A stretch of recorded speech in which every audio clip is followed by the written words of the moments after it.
Oskar, meie kõigi ümber on nii palju sõnumeid ja uudiseid ja arenguid tehnoloogiast. Mismoodi sa ise ennast suudad kõige sellega kursis hoida igapäevaselt? Ja see ei peagi olema vist nii väga teadlik tegevus, et ma nüüd pean kammima neid portaale või olema nende asjadega kursis või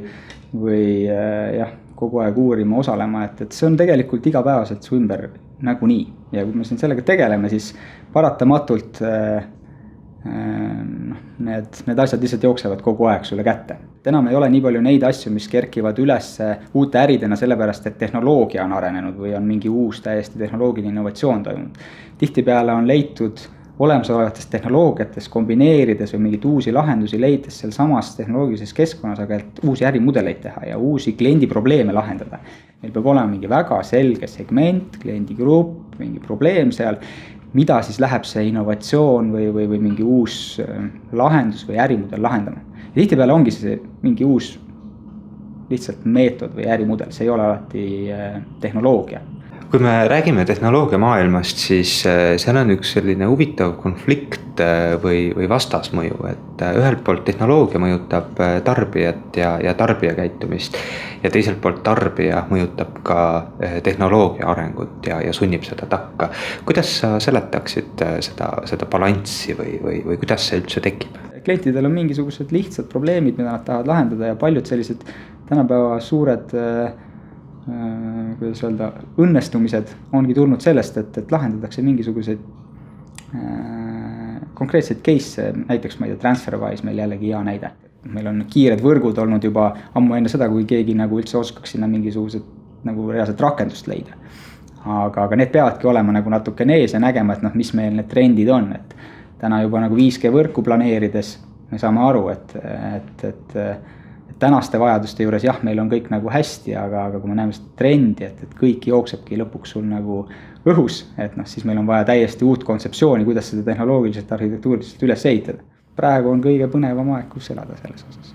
Sa oled olnud ühe teenuse juures peaaegu et selle sünnihetkest alates ja järginud selle arenguetappe läbi 15 aastas, mis on mobiilse parkimise teenus.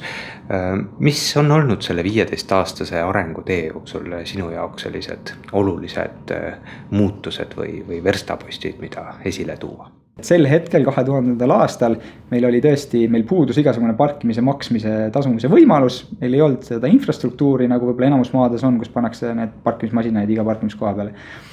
Aga meil oli väga hästi motiveeritud trahvisüsteem. Siis selgelt oli kliendil vajadus maksta.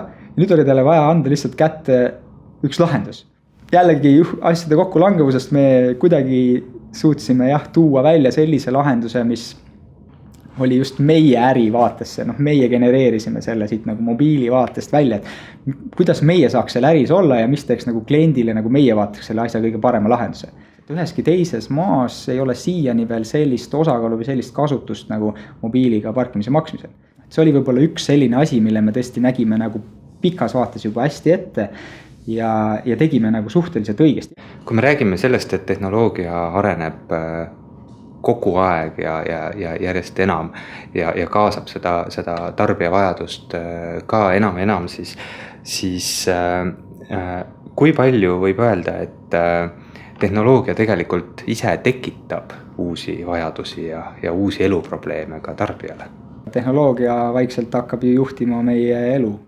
Siis mida rohkem seda võimu nagu tehnoloogiale anname, seda rohkem tekib see olukord, kus tema juba otsustab meie asjast, näiteks mu auto otsustab mu parkimisest, mis hetkel see läheb üle piirina.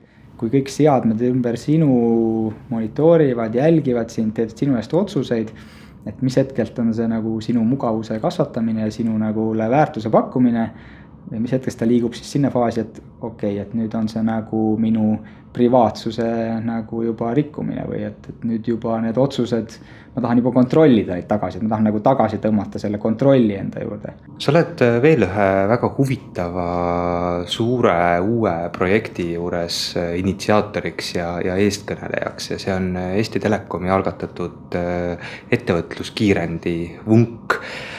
Oskad sa anda nõu, et mis peab toimuma ühes väikeses startup ettevõttes selleks, et ta saab õnnestuda? Sellel nii-öelda kiirendi ongi nagu kaks põhi sellist nagu fookust. Üks on et kuidas oma maja sees ärgitada inimesi nagu teistmoodi mõtlema ja rohkem ettevõtlikud olema ja teiselt poolt kaasama siis maja väljast need partnereid, startup'e, kes iganes tahaksid ideedada, panustada ja arendada nii-öelda ägedaid lahendusi meie kliendile, mis lõpuks pakub nii meie väärtust, kuna meie klient saab midagi ägedat ja teiselt poolt talle, kuna tema saab oma ärile nii-öelda klienti.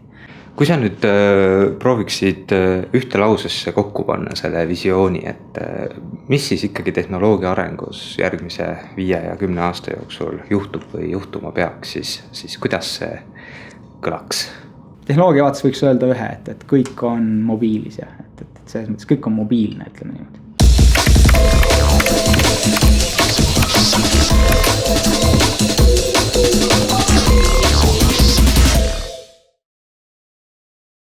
Kui tahaks lihtsalt nagu, et midagi muud teha, siis jah, praegu vaatan ka merele, et tuul hakkab vaikselt puhuma, et siis lähen purjetan ja tõesti lülitan ennast võib-olla teisele lainele, aga ja harin ennast ka siis seal.